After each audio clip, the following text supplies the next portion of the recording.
Yeah. Yeah, it didn't happen since last year. And it didn't happen this year again. So how many markets are you doing this year? We only doing two markets, Sunset Park and Domino Park, and we also doing one in Winchester County. Uh, really small. Mhm. That's in Pelham, I think it is. Okay. Yeah, right next door. Mm-hmm. Doing that on Sundays. It's like, from 9:30 to 1 p.m. So it's very small market. Mm-hmm. No, but it helps out a little bit. Yeah, totally.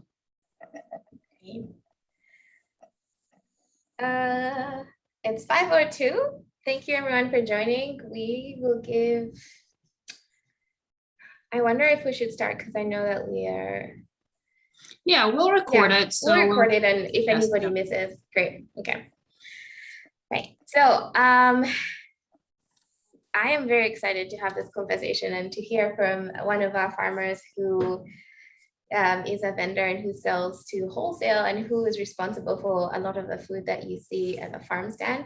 And before we hear from Rogelio, I just want to remind all of us of our community agreements, just so that we can have a foundation in which we're going to have these conversations. And I'll go through them really quickly. We encourage you to take space and to make space. So feel free to unmute if you have any questions. Feel free to use the chat. This is a brave space. We want to make sure that there's productive dialogue on people coming from other sides. So please feel free to challenge the idea, but not the person, because we have a zero tolerance for hate, discrimination, and prejudice. Please be kind and mindful in the tone and language that you use. Please be open to learning. And in terms of of the text-specific community agreements, please have your microphone muted unless you're speaking. If it's possible, especially the youth, we want to see your face. If you're in a place where you can turn your camera on, please do that. Otherwise, please use the chat for your questions and comments. And yeah, the rest are fine. Yeah, the rest is take care of yourself, and I hope you enjoy this conversation. Rogelio, thank you so much for joining us. It is really great to have somebody who is actually behind the scenes, who is on the farm, who can give the youth some perspective on what goes on. And I was wondering if you don't mind just introducing yourself and telling us a little bit about your farm, when it started, and how you got involved in farming. Yep. My name is Rogelio Bautista. Well, I got involved in farming since I came from my country. I got here when I was 12 years old, and I started working in farm at that age. So I work in the farm since 12 until probably I was like 16, 18, when the particular farm closed, went out of business. So then I started growing stuff for like a farm stand. Uh, and that's how I met a guy that was doing already farmers markets, and he introduced me to GrowNYC and the farmers market. So that's how I got involved with farmers markets. Uh, and right after the farmers markets, I have three really young kids, and it was hard for me to take care of farmers markets. Going to farmers markets and stay there all day. So I decided to start doing wholesale and put the farmers market aside for a little while. Um, and it's doing good, the wholesale. And now I think we've been doing farmers markets again the last 3 years, and that's how we got into farming. All right. Tell us about where your farm is located and when you started with your farm with R&R. Yep. The farm is located in New Hampton, which is Atlantic Ocean, Orange County, New York. Uh, you know, we used to rent all the land, so and for the last I believe like 3.5, it's gonna be 4 years that we purchased our own property, and we still rent more land. So just to keep all the vegetables grown. Great. And tell us, what do you grow and sell on your farm? Yep.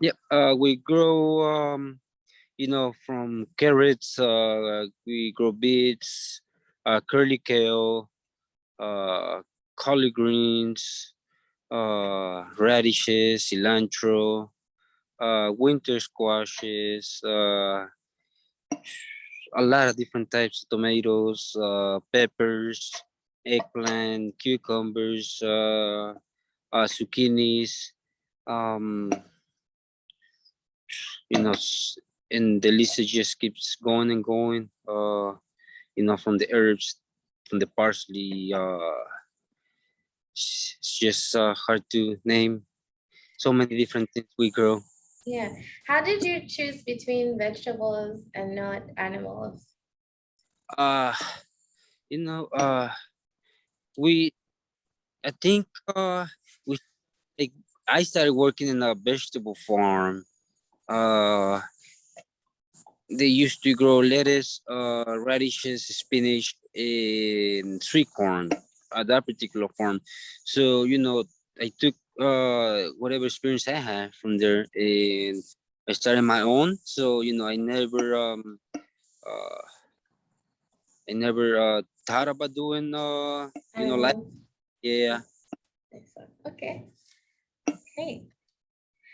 So, when you said that you had grown up, you started farming when you moved here when you were 12.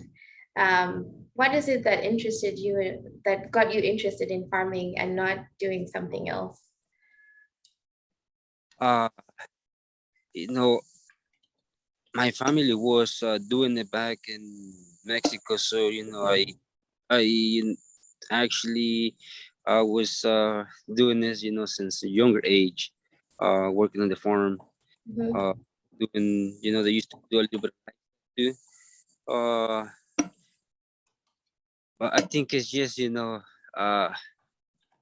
it was just what it came right at that time, to start growing vegetables. I was doing it more like a hobby, like just to grow a little bit here for a garden and farm stand. Mhm. I never thought I was gonna convert into a farm. Okay. But Okay. What were some of the challenges of coming into farming, moving from somebody who was working in someone's farm to owning your own farm? there is a lot of challenges. You know, it's whole it's a whole different it's like a whole different level from just going up and do what they're asking you to do, or running the whole operation. um Mm. like the level of stress is just like whole different thing. Yeah. And plus the weather this year has been it's been not helpful for the plants. So Mhm. just I think that's the more challenging part of farming, weather. Okay. Okay. Are you able to take time off as a farmer? That's something I hear a lot, that farmers never able to take time off.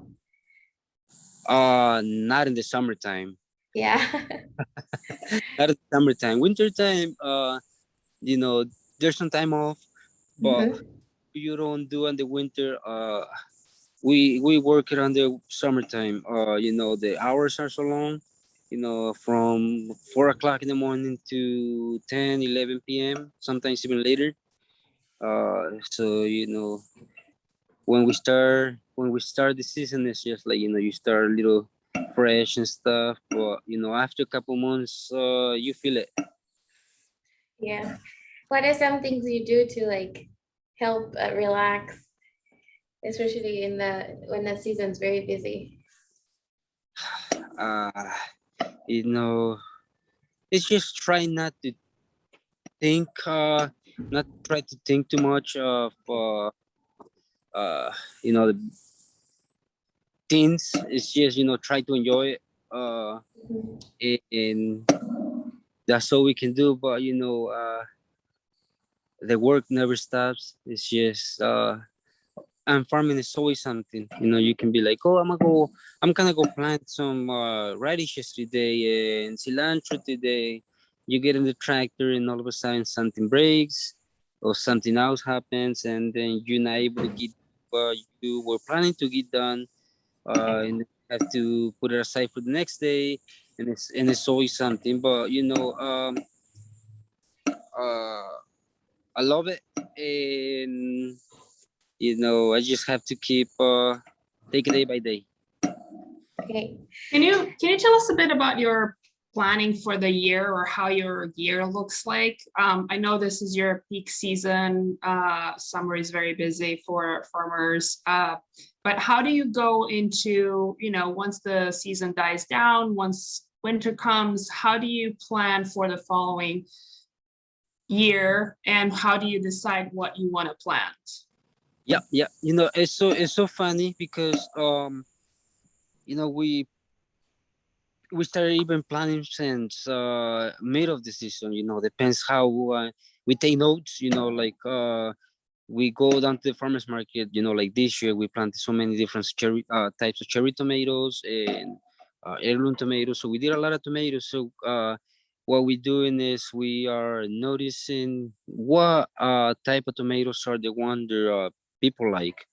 uh Example, we do, like, they call it white cherry. So that the white cherry and other different another type of tomatoes, they don't sell as good as the other types. So that's why we like put in a paper, the we those particular tomatoes are not we're not gonna plant them next year. And we are also, with uh not a lot of labor.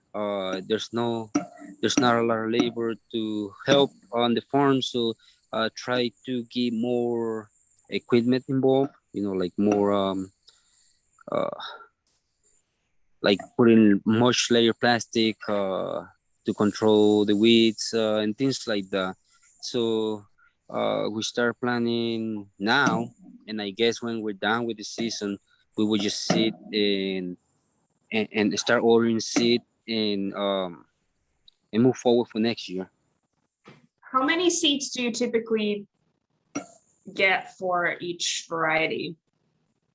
And the tomatoes, uh, we get about 500 seeds of each, and it seems a little, but when we get those transplants, it's a lot. And once we start planting those tomatoes in the ground, it's just they take a lot of space.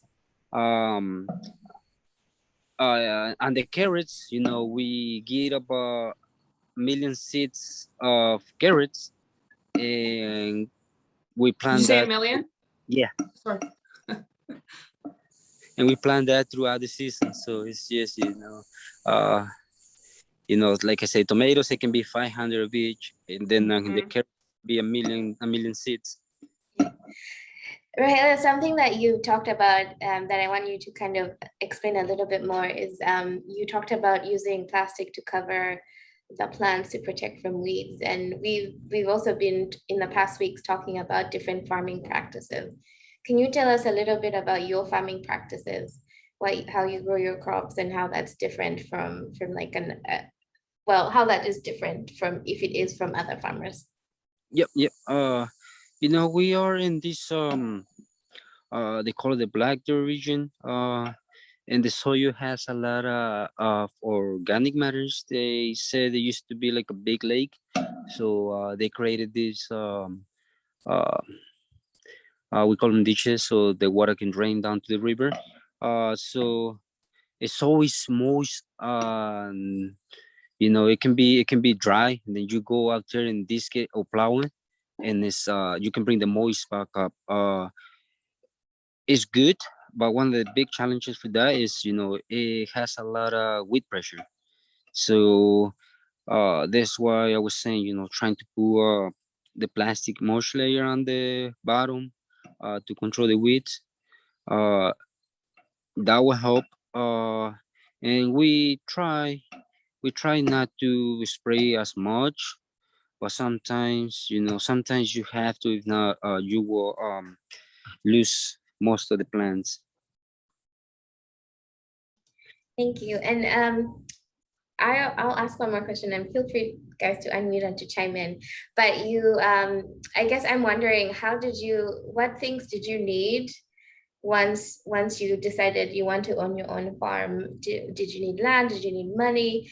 What did you have to do to get from like the idea of I want a farm to having your own farm? Yeah, yep. When we started farming, we didn't have a tractor. Uh, you know, I think we started with a small push tiller, and as the years went by, we started investing. So we whatever profit we took from one year, we invested it in equipment. That year, and then it just went on and on every year, every year. Now we have, I think we have most of the equipment we need to farm. Uh, so it went from the push tiller to uh, all the equipment that we have. Uh, and never it's never enough. It's never enough equipment. You see a piece of equipment that you might need, and you might use it. You might use it once a year, but at the end, it will help you a lot. And you briefly mentioned labor. So I know your three kids are a great help, but do you hire any extra staff during the peak season to help you out? We've been trying to find help. It's just hard for a farm to find local help. We have part-time staff. They come and they pick most of the stuff for the market. Um, and it's been one of those years where it's been really hard. We've been putting out uh, papers with help wanted and no response so far. So it's been a little difficult. Mm-hmm.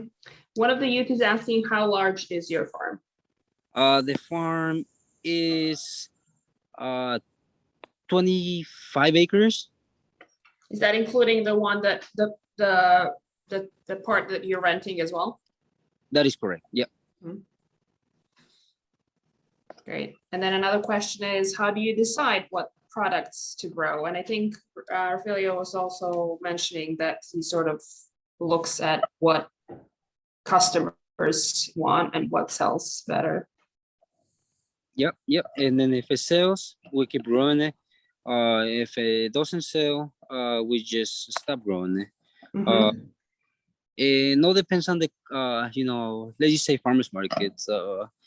Depends on the community. So if you go with the community that you sell a lot of carrots, you sell a lot of beets, and then you go to another farmers market, you might end up selling a lot of lettuce or different stuff, a lot of tomatoes. So it depends the farmers market. So that's why we only do those two farmers markets, because we already know the community. So it's more easier for us to plan for the next year. Mm-hmm. Okay. What's your biggest specialty item? Biggest specialty item right now in the summertime is sweet corn. Nice. Rahela, what's your favorite thing about being a farmer? What is some highlights? After all the work you start at the beginning of of the season. At the favor is, when you harvest those vegetables. When you see the final product. That's one of my favorite things. Okay, a few more questions. What do you do with produce that you feel is not good enough to sell? So what we do, we go down to the farmers market, and whatever we is left over from that market, we donate it to food pantries. So every time we go to the farmers market, at the end of the day, the food pantries come to the stand and they pick up anything that is left over. And what about if you're, for example, you briefly mentioned weather earlier. If a weather impacts your crop, but not to the extent where it's still edible, but maybe it's not as good quality to take it to the farmer's market, do you still donate, or what do you do with that? It's hard. I wish I can donate it, but it takes a lot of labor. It takes it takes you have to deliver, and it's just Mhm, there's no help, so it's just most of the stuff we do it between the family. So mhm. uh, that's the only hard part. It hurts my heart to just sometimes to see the stuff. It's just it has to be left out in the field. Mhm. But it was just, if let's just say we had a bad, mm, like the bad storm that we just had, and some of the stuff are going bad out in the field, which it's just uh not not even sellable to the farmers market, though they're not even worth to harvest all that stuff. So we just going out and harvest the good stuff. uh, Mhm. and that's one of the biggest challenge in farming, like Mm. the weather. You can, like that year that we have that hurricane. I remember one year, it was like 100% loss. Oh, And wow. and it came right, I think it was like mid-August, right when you seeing a little bit of profit. That's when it came. So Mhm. that was like you started thinking to yourself, why I'm kind of continue doing this for the next year, Yeah. so I continue like that. But you never know, year by year. Mhm. And another question from the youth is, what is the most difficult item to grow? The most difficult item to grow, uh you know I think it's tomatoes. Tomatoes, uh, because with weather like this, I see farms, neighbors, they started losing their tomatoes a month ago, with all the rain. Mhm. And where I have my tomatoes, it's not like the black rich soil, so it's more like upland, like the clayey soil. So it's more up. So if it rains, it just runs out to the ditch, so it doesn't sit on the plants. Mhm. So I think that's why I was able to have tomatoes, hopefully for the next 3 weeks, 4 weeks, so depends. Nice. Mhm. Is it because a lot of rain makes the tomatoes crack? It's the rain, and have those heat waves, so they bring the uh late blade, early blade, and once that goes into your tomatoes, it will just kill the plant completely, within a matter of days. Mhm. Great. And then another question from the youth is, do you welcome people to visit your farm? uh we probably gonna have we gonna start doing, hopefully, that you know next year or couple years from now. uh Mhm. it's just we are super busy in the middle of the summer, that we are barely out in one place. We are like, oh, we so many carrots, finish those carrots. Let's go put them in the barn, put them in the walk-in or washing first. So, and then we do that, and then we go to another place and harvest this and harvest that. And it's just, between harvesting, weeding, planting, it's just you never in one place. So it's just like always running. Yeah. Great. And then another question is, do you compost on your farm? Do you make your own compost and soil? We do not compost, but all the vegetables, like sometimes you go to the farmers market and they tell you, can you rip up the types of this? So we bring it and then we put them in the soil and we let them dry and we disc them up into the soil. Do you do any cover crops for the winter? We do, and we choose our cover crop depending on the field. So if the field is kind of, it needs like drainage, so we use like this long radishes as a cover crop, and then it would just go super deep into the soil and start making the soil more efficient with water, so it would drain a little better. Yeah, so all depends on you. I think, correct me if I'm wrong, but were you a part of the Farm Beginnings program at GrowNYC? Yep. We took that program a long time ago, and I think when I took the class, it had a little different name, but that's how we got involved with GrowNYC. And can you tell us, so something that we've been talking about, we were talking about why it's important to invest in local agriculture and why it's important to support local farmers versus like going to a grocery store. Because we hear that question a lot. People come to the farmers market and they say, this is expensive. Why should we buy here instead of going to the grocery store?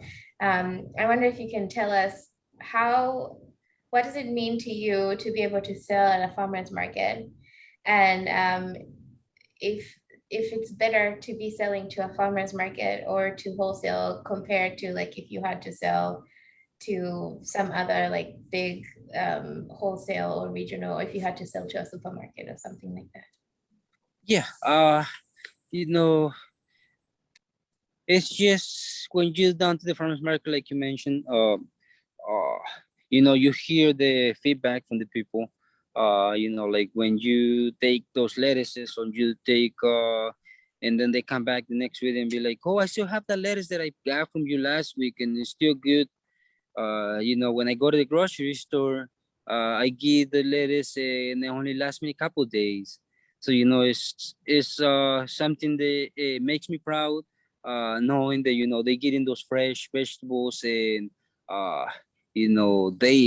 it's lasting them. It's not like a couple of days later so when yellow on them or it's not good. They have to throw it away. So and then like the sweet corn, that we grow is I think it's pretty sweet. I ate one last night, and it's very sweet.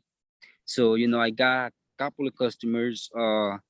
They come back and, oh, you're gonna have the sweet corn throughout September, and we're like, yeah, let's just hope we don't get no frost and we will have it until then. So they come back every week and look for the sweet corn. I had a guy, I dropped some sweet corn that I have the food pantry down in Westchester County, and he was texting me, like around 8:39 p.m. He's like, whoa, I just ate one of those sweet corns, it's so good, it's so sweet, it's the best corn I ever tried. And that's why that's why we do this, to make them happy. Do you ever save your own seeds, or is it not worth it? No, I try to use all the seed that I order the same year, and I try not to save no seed from the following year, just for germination purposes.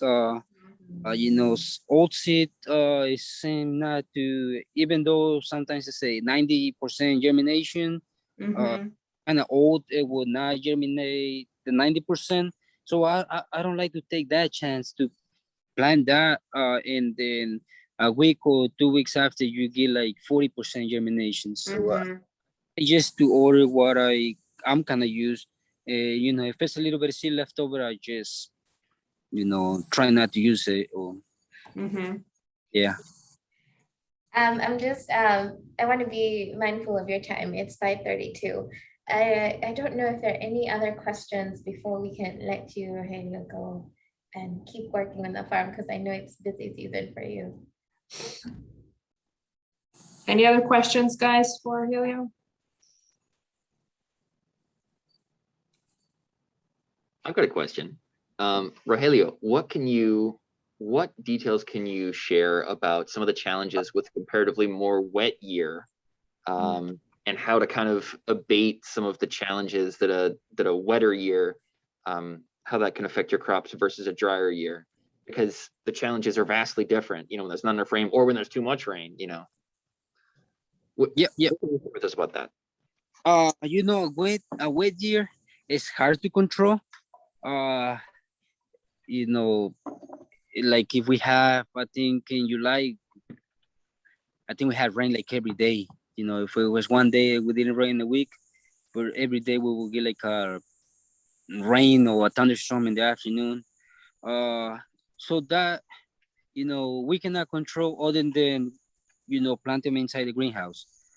A dry year, if you start seeing that it's too dry, you can always go and try to irrigate. We haven't had to do that. With this soil, like I say, it holds the moist really good. If it's a dry year, uh, the plants will still be, they will still be growing, they will still be good. But like I say, you have that option. If it's super dry, you can always irrigate. But I think rain is really more hard to control. Like I say, other than just plant inside the greenhouses.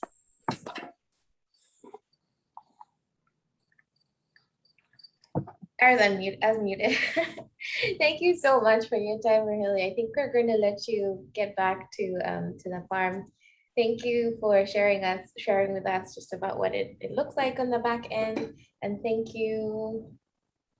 Oh, well, before you leave, Giselle, someone just asked a question. Do you have any animals of the farm? Uh, no, the only thing I have is two dogs. Two dogs. And they and they don't help around the farm, correct? They don't, they're more like one of them is more like a little headache. Is just and the other one, she's a little older, so she just wants to be inside, comes out and goes inside. But yeah, they don't. I wish they can, you know, use their forelegs and start weeding or something. Great. Great.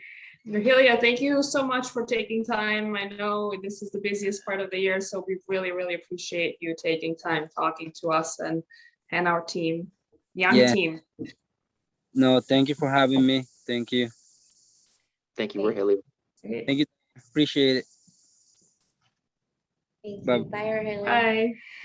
So youth, don't leave us yet. Yeah, it's bye to Virgilia, not to you. Yeah, it's bye to Rogelio. Everybody else stay. Don't leave just yet. I'm going to hand over to Corey, who's going to walk us through kind of a little bit more detail about GrowNYC Wholesale. Rogelio has done a great job of talking about what goes on in the back end as a farmer and how what he does to get the food to wholesale. And Corey is going to give us an overview of what happens once that food gets to wholesale, or a little bit before, and what happens after wholesale before it gets to you.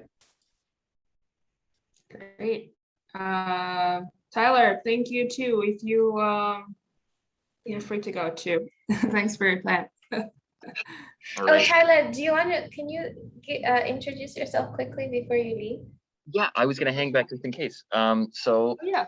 hey everybody, my name's Tyler Mobley. I'm the procurement manager for GrowNYC Wholesale.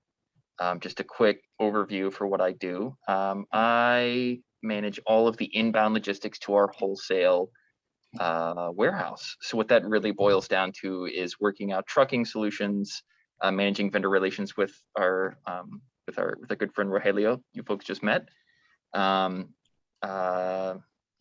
forecasting, analysis of sales data, all that stuff.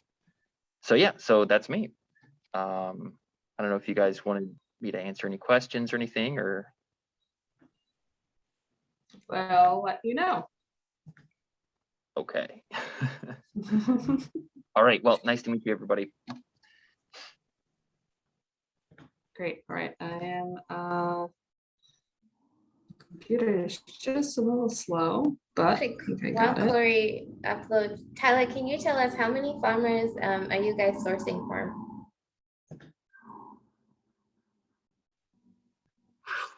Right now, well, it's a difficult question to answer. And I say that because it depends on the point in the season, but generally speaking, over the arc of an entire season, I'll say anywhere from 25 to 40 vendors.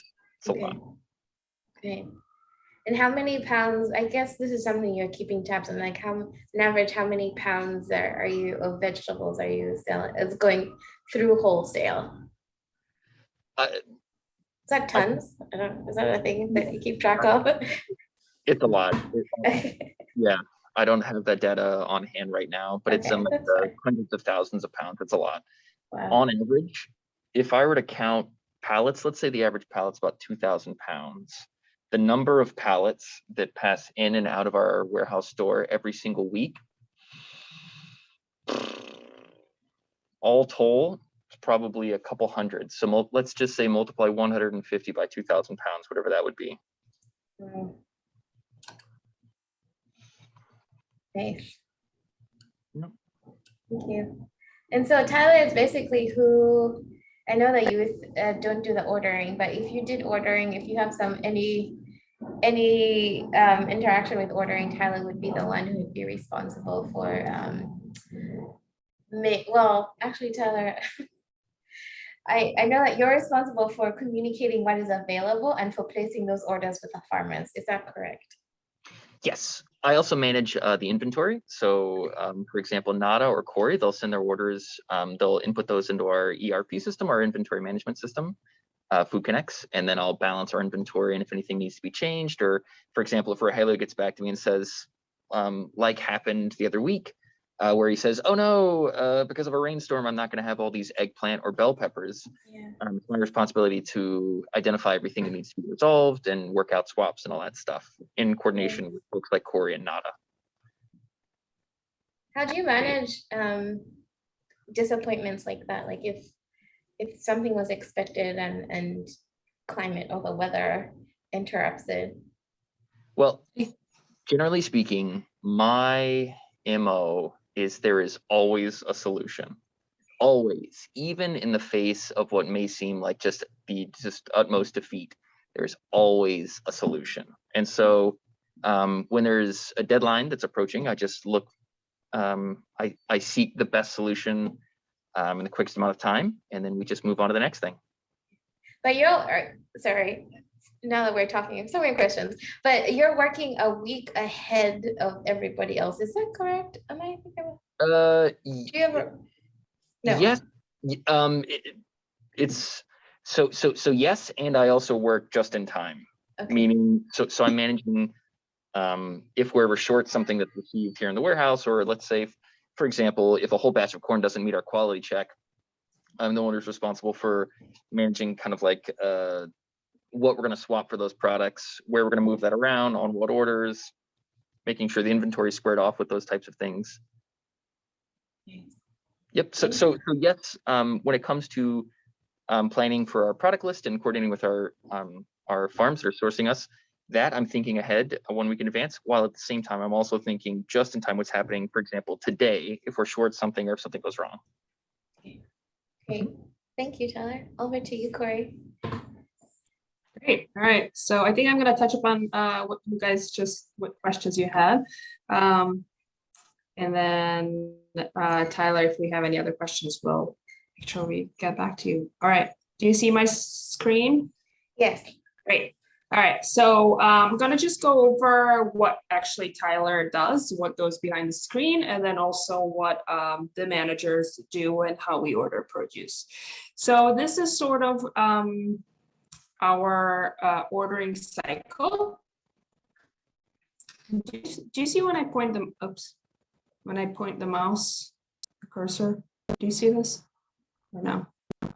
Anyways, we received the wholesale availability list via email from Tyler, and I'm going to show you how that looks in a bit.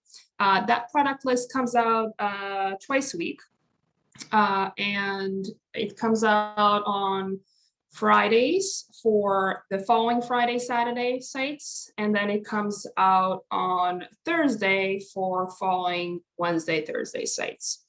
The managers then look at the product list, see what's available, and based on how you sold your produce at your stands, what you sold well, what didn't sell well, they create an order based on that product availability.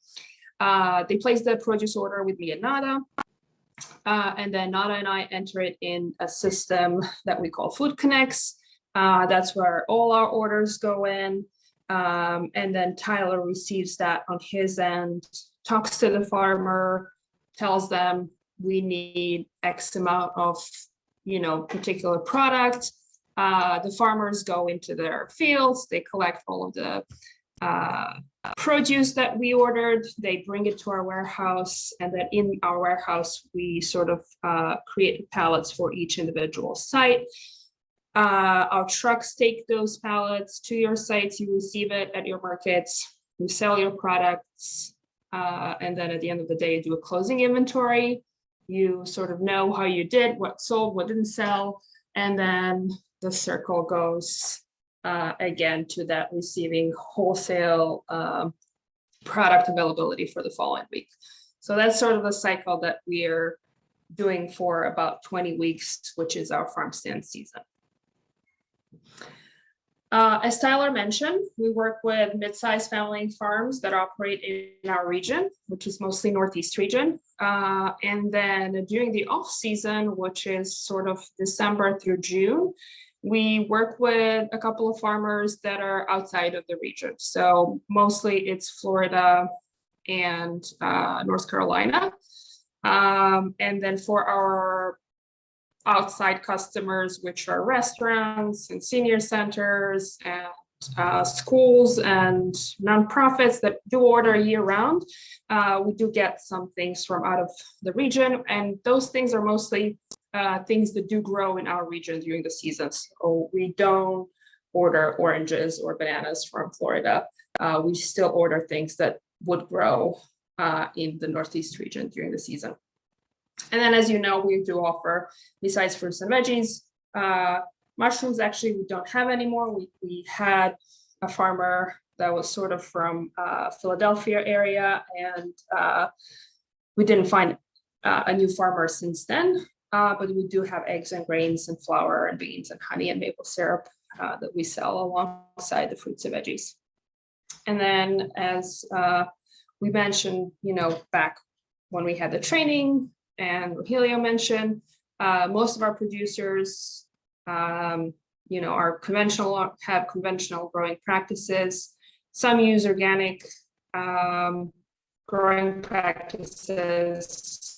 Most of them use some kind of pesticides when needed. These are some of the pictures from our farms. This is Dagley Brothers Farm. In the middle is Wicklow Orchard and Rotopia, which we actually don't work with anymore. So again, Tyler, as our wholesale procurement manager, talks to the farmers like Rogelio and sort of plans for the upcoming season. As Rogelio mentioned, now is the time when they're starting to plan for the following year. If we sort of want or have requests, we can also ask the farmers to grow something for us if we think that it's going to be a successful item. Tyler then creates a product list that contains all the items for the following week, and then the farm stand managers place order based on that list. Me and Ada finalize the orders. The procurement or Tyler places the orders with farmers, and then, as I mentioned, the farm delivers to the warehouse, and then we build the site orders, and the orders get to your stands. So on the bottom right, you see Tavon. He's How tall is he? I keep forgetting. He's like over 6 feet. So you see that this pallet is, it has It's probably like maybe 40. 6'7" or something. He's He's really 6'7". tall. He's pretty tall, yeah. But you can see that this pallet has probably like 40 cases of items on the pallet. And then the trucks get to our sites, and then you as a team sort of help the drivers to unload the produce.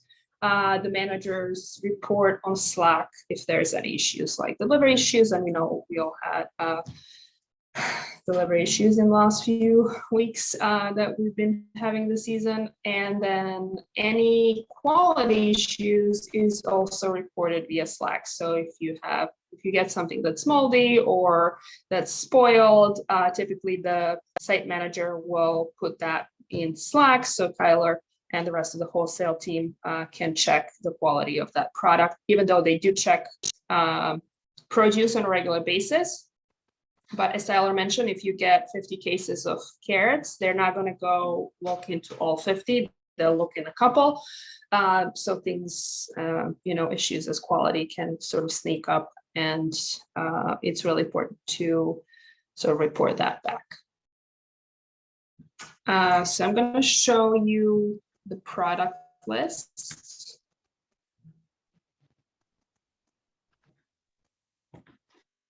Hey, Corey. Yeah. Would you like for me to speak to some of the delivery ETA shortfall issues, or Please. I don't want to step on anyone's toes if you guys have like a slide, or if you wanted to talk about it. I don't have a slide, but feel free to share your thoughts about that while my computer unfreezes. So generally speaking, there is a national shortage of available truck space in the United States. This is the direct result of the coronavirus and how it has changed employment dynamics just in general. That's the most generic way I know to explain it. So the way that affects us is for most seasons, historically speaking, we have struggled to maintain a core group of drivers because we operate on certain annual produce cycles, meaning there aren't bunched beets all year round. Anyways, all that stuff aside, this year is even more unique in the sense that because of this, basically the demand for products being shipped around the country on trucks far exceeds the supply of qualified truck drivers just in the United States right now. That's just what's happening. So if you're ever ordering something online and it's short, like if you're trying to get a couch pretty much anywhere in New York City, good luck. You got like 6 months you have to wait. So as this is relating to us, we have been needing to use these third-party freight providers. And because they are not our in-house GrowNYC team members, GrowNYC staff, their reliability is not the same as if it's someone that, I say, hey, it's Bill. I work with Bill. Bill's, see Bill all the time. It's just a third-party provider. And so their priorities are not the same as a GrowNYC in-house driver.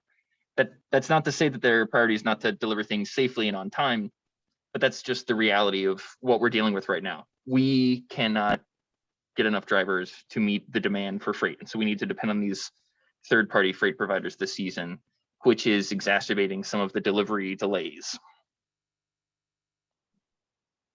Great. Yeah, thanks for sharing that. It's I think really important because I know it's really hard when you're on the ground and when you're just waiting for a couple of hours for the truck to arrive. So thank you for that. Sure. The last thing I'll say on that, I also totally get it. I personally used to manage a number of fresh food box sites, and I've been in that situation to where you say, well, goodness, where's the truck? It's an hour late. It's 2 hours late. So I too empathize. Our ops staff, they're working on it the best they can. Yeah. So thanks for everyone's patience. I appreciate it. Great. All right, so this is the product list that Tyler sends. He typically sends one in PDF and one in Excel, and this is how it looks like. On the top, it says GrowNYC Wholesale Product List, and it says the date for which this is for. So this particular product list is for this Friday and Saturday. So on the top, you'll see we typically have fruits.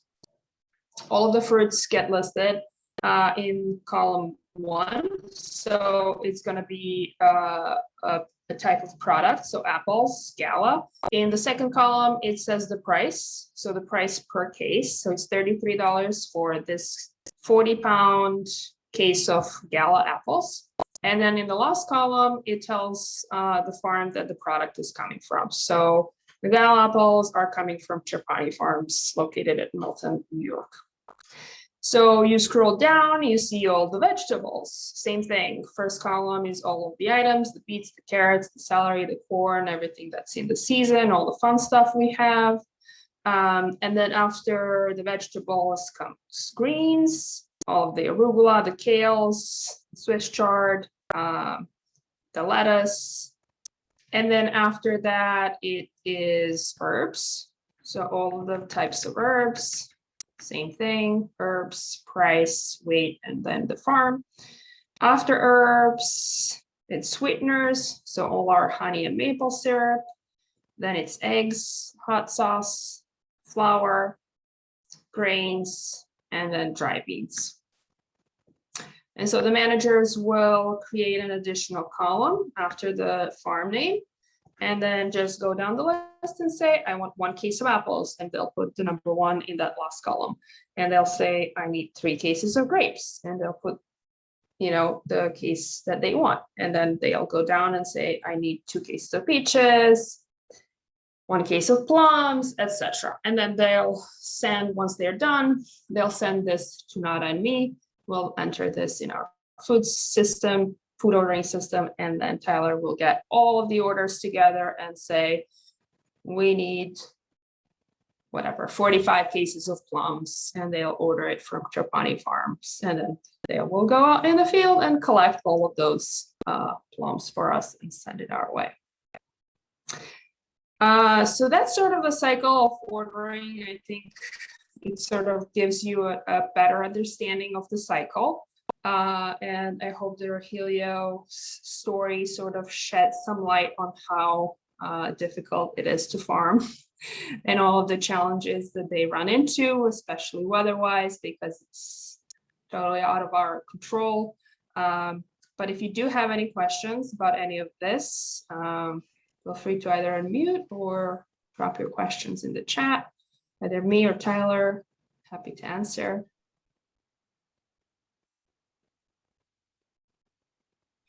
Oh, I just want to remind everybody that he also talked about some highlights, some positive things. Yes, So- yes. Not all that great. Yeah, we don't want to discourage anyone. We want you to go away with a healthy, realistic view of farming, but also know that he shared a lot about he does seem to have a reason why he continues to do what he does, and it sounds like it's like a fulfilling job. Yeah, and I think a lot of our green market farms or farmers have been with us for many generations.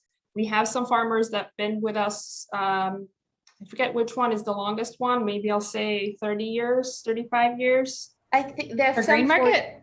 Yeah, we have, years.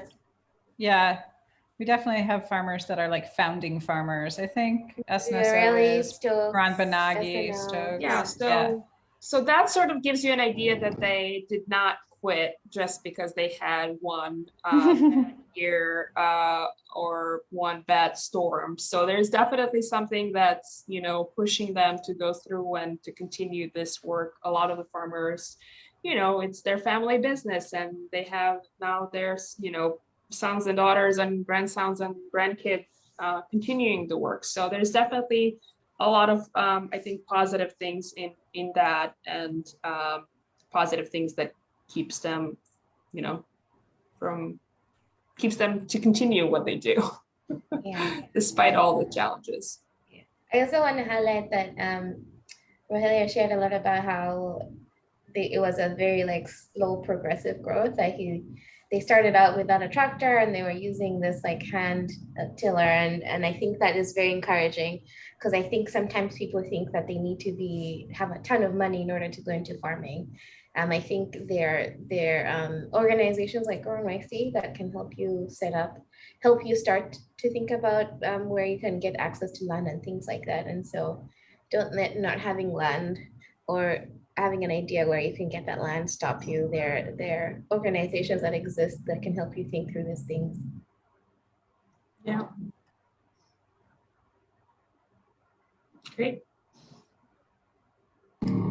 Yeah, Ask I us for think questions. I know. I think if there are no more questions, I'm gonna put. So if you still haven't been able to upload a picture for the food justice assignment, I'm putting the link in the chat. I'm also putting a link to the evaluation for this week's, the link to the evaluation for this week. So please complete both of those. That would be really I great. think you did the same link twice. Did I? I did. Jamboard it. And then also, if you can answer the 2-question questionnaire for us, we're trying to see if we want to reschedule our second trip to Governor's Island. So please take a minute and just answer those 2 questions. It's literally not going to take you more than like a minute to do it. I'm going to estimate like 20 seconds max. Yeah. Yeah, we want to make sure we can accommodate everybody who wants to come.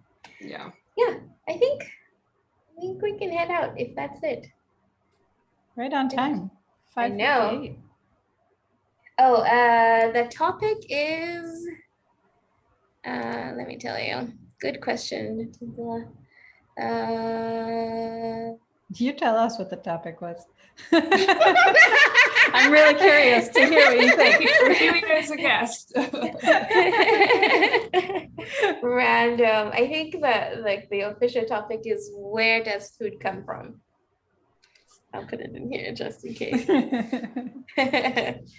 But yeah, it is interesting to see. One person put for like the check-in COVID something, like COVID conversation or something like that. That was funny. I like it. All right, have a good rest of your evening, folks. Thank you for joining. Bye. Thank you, Tyler, for joining. Thank you guys. Have a nice rest of your evening. Tyler. Bye. Bye. Bye, all.